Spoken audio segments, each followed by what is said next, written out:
What's up, Kamish? How's it going? We're back Doing for great. Doing we're back for Bill's Mafia, draft preview. Looking at his keepers, Jacoby Myers. If I were him, I'd be trying to trade Jacoby Myers. He might be able to get a fifth round pick, sixth round pick. I mean, if you look at Jacoby Myers' stats last 3 years. 2 years ago, he actually had a better average, picks. If you look at the average, he only played like 10 games, I think he played, but he was on pace to do a lot more yards. He actually threw two touchdown passes 2 years ago, and he only caught two touchdown passes last year. So he's definitely a sell high candidate for him, and I would be selling as much as I can. Yeah, it's interesting. I mean, just a little backdrop on Matt. You saw he was tier 2, second place, and qualified because Norm left and made the announcement that he was done. And I'm going to get into the shit that Norm left behind here for Bills Mafia. The reality is, Matt, he is the dynasty champion, and we polled here to the rest of the league. Is Matt one and done? And the reality is there was 12 people that voted and 11 people said no. And one person said yes. So one person does not believe in Matt. We'll have to check on who that person was. I forget who. But one person does not believe in Matt and figures he is one and done. I voted that he will survive. So that one person is actually the automatic poll. So there was actually nobody who voted that he would leave. No, I knock out the automatic poll if there's a vote on each side, though. Gotcha. All right, well, that makes sense. So there's one person. Wasn't me this time. And looking at his picks, he has a few picks in the 1 through 10. He has a second rounder, third rounder, an eighth rounder, a ninth rounder, and a 10th rounder. He does have 7 picks in 11 through 20. And he has 21. He has 17 from 21 to 30. So that's definitely better than the BC Lions. Just in general, the picks are better. So yeah, he does have a second and third rounder, where I think BC Lions was like a fourth or fifth was his first pick. So he's gonna get better quality there. Looking at his division, to me, it's kind of like he plays you, but he also plays BC Lions twice. So like whoever loses those games is going to be dropping, and that's what it's going to come down to. He plays you. He plays age crew, your brother, and then he also plays the red and white division as well. So, or the Maple Leaf division, I forget which one is which. And there's definitely high talent in there as well. So he might go 2 and 12. And hopefully it's not 1 and 13, and it's kind of a toss up between him and BC Lions. Well, I think for Matt, I think he probably watched BC Lions preview. He took the 1 year grace, and it makes a lot of sense. He is a good owner. I mean, he is the dynasty champion, and he's obviously made it here from tier 2.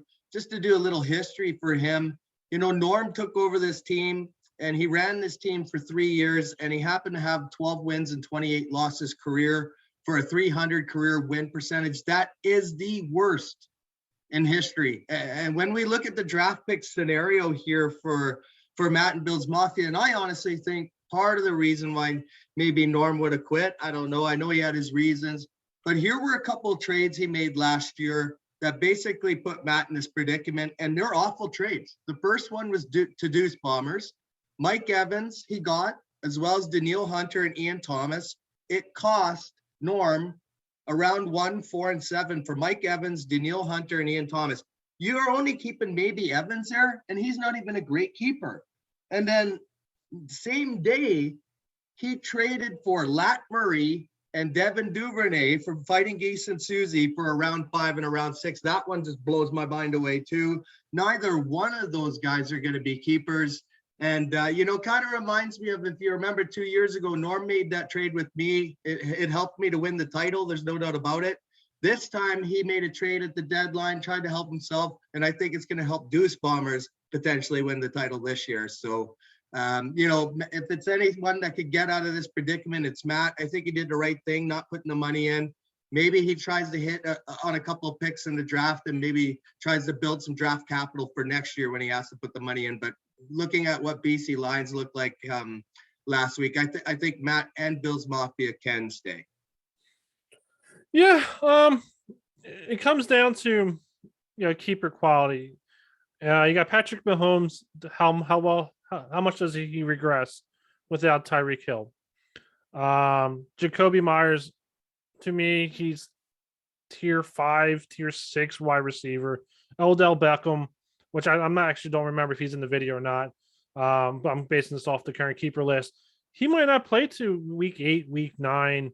Mike Gesicki, he's a tight end. There's a lot more weapons there as well. I mean, Eric Kendricks, that's a good one. Mike Evans, tier 3 wide receiver. To me, it's I don't know. I just don't like his keepers, and I would try to be making picks versus the only saving grace for me for BC Lions is James Conner, RB1 now. DK Metcalf, wide receiver 1. Amari Cooper, wide receiver 1. Stephon Diggs, wide receiver 1. TJ Hawkinson. If we're going to go between Hawkinson and Gesicki, I'd probably take Hawkinson. So keeper quality might be on BC Lions, but that second and third round pick might keep Bills Mafia here. And we all know BC Lions can't draft anyway. So to me, it's going to be a slugfest, a horrible slugfest. But I think Bills Mafia can win here. But I would try to be, if I were him, I'd be trying to make some trades here and get better picks.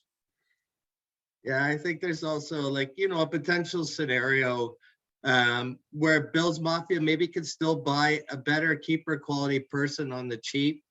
Because, as we progress here into the off season, there's a lot of teams out there that still have some good players that I'm sure they would love to get some draft picks for. And, do you get to a point where you're just like, you got to take what you got to get, right? And, I know for myself personally, I'll share my strategy. I try to offload all my talent as quickly as possible in the off season, just because I find as the off season progresses, teams have their keepers unless they get hurt in the preseason, and maybe that's the reason why you'd want to be patient. But again, I think Matt and Bills Mafia has what it takes to stay in the LOC, even with this trash team. We've seen other teams do it before, and Matt's a great owner. And we've seen Stan, and again, it's really going to come down to those 2 games, like you say. And maybe wherever the schedule lands, it might be, they better watch for that and make sure that they're not getting guys that are going to be on the bye, because those are going to be critical games and almost should be a part of their draft strategy. And the schedule's already been released. So, if I was them, watch the draft preview here. We give you tips as the co and the commish. And that's one tip for both of you owners right there. Yes. If you get all your draft picks playing the commish or the 12th man and or Susie, make sure everybody in your team's playing those 2 weeks that you're playing each other. But you're right. Matt is a great owner. Him and I had a little bit of rivalry in Dynasty a couple years ago, but he's definitely a great owner. And out of the 2, my money, if I was betting, had to bet on one of them of making a strategy to actually win, my money's on Matt hands down. And we're going to go with that.